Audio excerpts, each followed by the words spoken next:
Magandang hapon po sa inyong lahat. Kami ang bago niyong makakasama tuwing Sabado ng hapon. Mga kwento sa likod ng korona hanggang sa pang-world class na talino at ganda.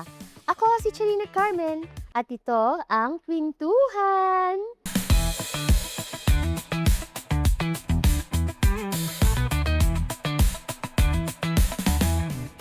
Isang pageant king at Mr. Grand Icon 2024 ang makikipag-Q&A sa atin ngayong hapon. Please welcome Mr. Sandro Sales! Sabi sa Rina, hello po, hello po, hello po. How are you? Okay lang po. Thank you for inviting me. Salamat din sa pagbisita sa amin. At kumusta ka naman, Sandro, after ng iyong Mr. Grand Icon pageant? Masaya po kasi syempre pinalad po tayo manalo. At Congratulations! nagbigay po ng maraming open doors, opportunities. Oo. Katulad ng? Unang-una po yung syempre yung pinapangarap ko pag-artista. What? Ano, Yes. yun. So, Oo nga, may teleserye ka. yes po. Ayun, kakatapos lang po. Nagpapasalamat ako sa mga directors na nagtiwala sa akin. And yun, syempre dun sa pageant na Mr. Grand. Congratulations, Sandro. Thank you po. At may bala ka pa bang sumali sa ibang national pageants o kung may target pageant ka na gustong salihan? Actually po, kakatapos lang po ng Mr. Philippines Oo. ngayong August. Mhm. So, yun, okay naman po ako sa resulta. Salamat po. Maraming salamat po Oo. Mr. Philippines sa opportunity po and again, marami nang kumakatok sa aking doors para magbigay ng biyaya and projects. May nagdagdag na naman. Yes po. Pintuan para sa'yo. Yes po. Diba? So ano pa ba ang mga gustong gawin ng isang Sandro Sales na hindi mo pa tingin mo nagagawa? Syempre, now, hindi pa po ganun talaking artista and of course naman, pag artista ka, lahat pinapangarap ng lead role po. Siyempre. So, ayun po yung gusto kong magawa and makatrabaho po yung mga, syempre, bigating mga artista. Artista. Yun po. Darating ka din dyan. Yes po. Diba? Ano Yung lang? mga action, gusto ko po yung mga ganong genre, yung mga Oo. Coco Martin vibes, Oo. mga ganun po. Umihawig ka nga kay Coco Martin. Sayang po. Pero mas pogi po siya. Para lang, magkaiba ang beauty nyo. Thank you po. May title ka na nga eh. Ano ba ang hindi mo makakalimutan, Sandro, sa pageant journey mo na ito? Hindi ko makakalimutan sa pageant journey ko is yung brotherhood na nakuha ko sa, hindi ko in-expect po kasi, yung brotherhood na nakuha ko dun sa Mr. God and dun sa Mr. Philippines. Kala ko dati sobrang competitive. Oo. Siyempre, competition yun.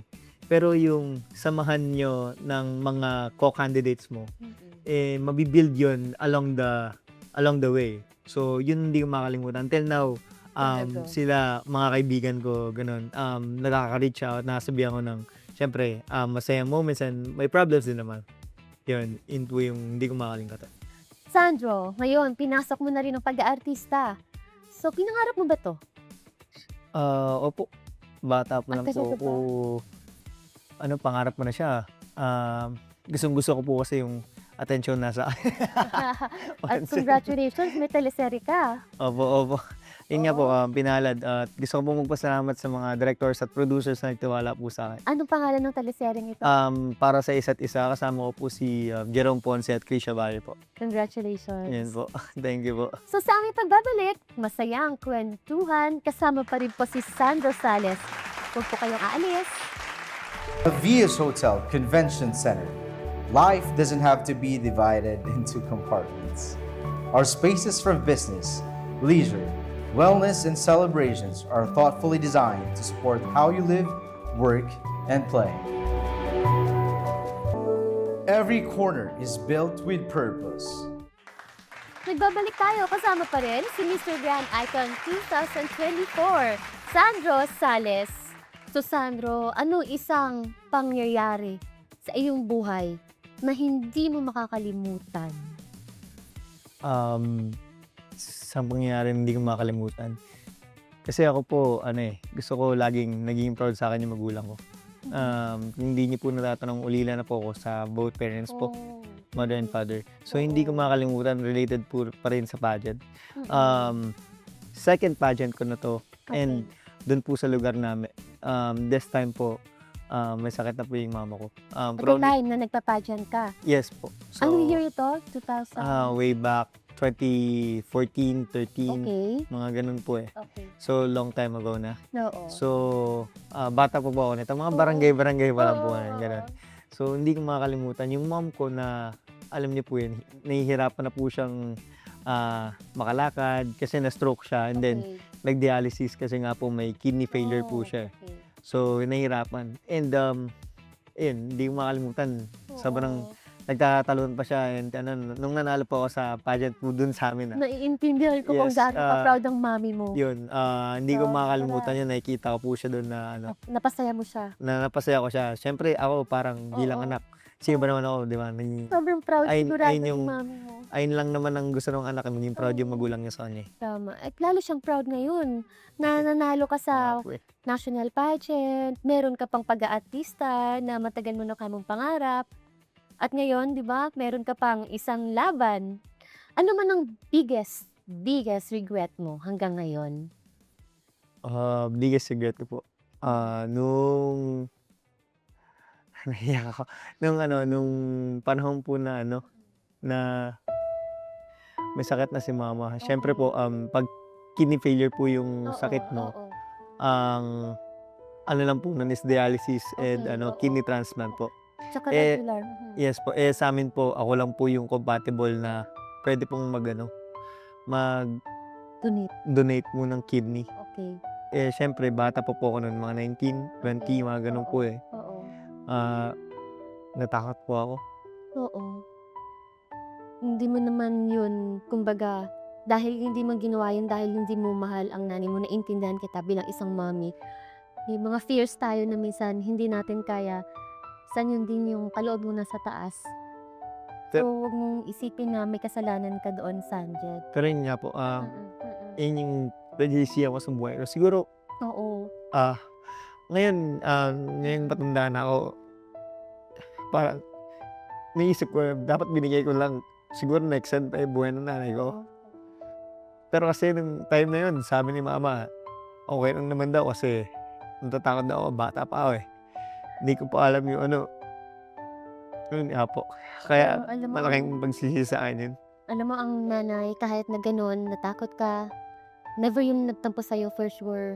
Sado, kasi ang nanay, lagi niya intisip kung ano yung best sa anak niya, kung ano yung tingin mo is magiging komportable ka, buo ka, nirespete ngayon. At hindi naman ibig sabihin nun, di ba, na ayaw mo.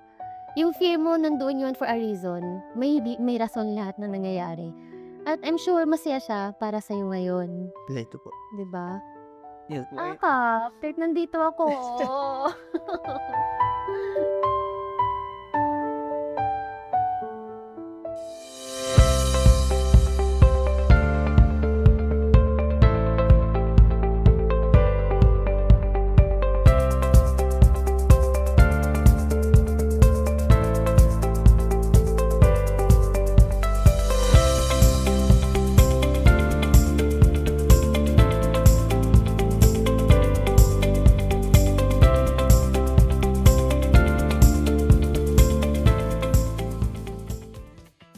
So ngayon, Sandro, ano naman ang mensahe na maibibigay mo sa mga supporters mo, sa mga taong naniniwala sa'yo at sumusuporta sa'yo para ipagpatuloy mo yung mga ginagawa mo ngayon?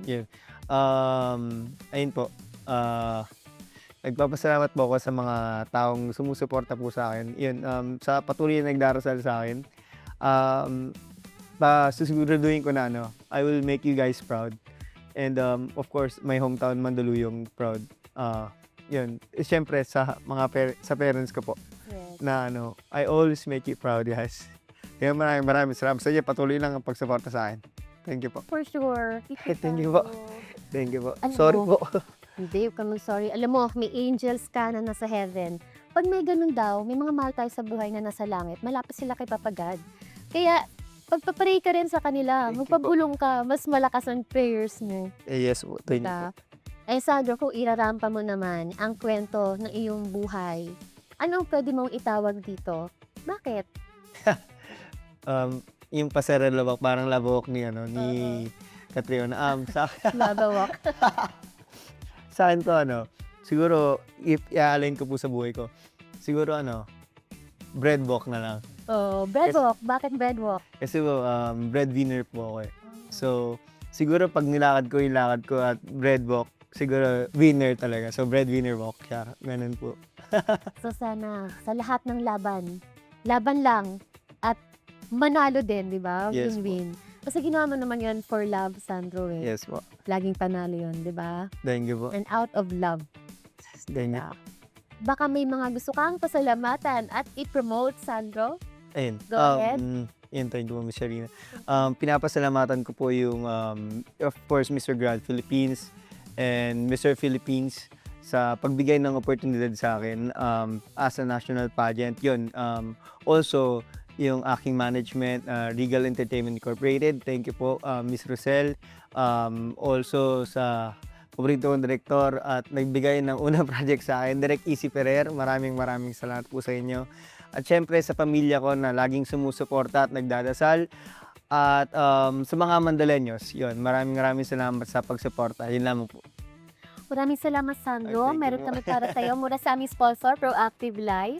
Thank you po for this one. Thank you po, Salamat Miss sa Sharina. pagbisita mo sa amin. Thank you po. At sa mga inspiring mong stories. Thank you po, Miss Sharina. Huwag po kayong alis. Magbabalik po ang Kwentuhan! Narito na ang Queen Alaman na dapat mong malaman. Bakit nga ba ginagamit sa beauty pageant ang crown or corona? Ang corona or crown ay nagmula noong unang panahon na simbolo ng kapangyarihan, autoridad at banal na pabor. Ang paggamit ng corona sa mga beauty pageants ay nagsimula bilang tradisyong hango sa konsepto ng royalty o kaharian, kung saan ang nananalong kandidata ay itinuturing at pinapalabas na reyna. Unang nasungkit ng Pilipinas ang kauna-unahang corona ng Miss Universe noong 1969 ni Gloria Diaz at nasundan nito ni Margie Moran noong 1973 at pagkatapos ng halos 4 na dekada, nakuha naman ito ng pambato natin na si Pia Wurtzbach na makasaysayan ng pagkapanalo dahil sa maling anunsyo. Taong 2018, nagbunyi muli ang bansa sa pagkapanalo ni Catriona Gray na ginanap sa Thailand. Sa ngayon, bawat bansa ay may kanya-kanyang korona na sumisimbolo ng kanilang bansa at kultura. Naging permanente at bahagi na din ito ng lahat ng pageant, mapalalaki or LGBTQIA+. Kung may Queen Alaman na gusto mong i-share, mag-message lang sa aming official Facebook page. Sa aming pagbabalik, more surprises para sa ating mga manunood. Huwag po kayong aalis. Magbabalik po ang Kwentuhan!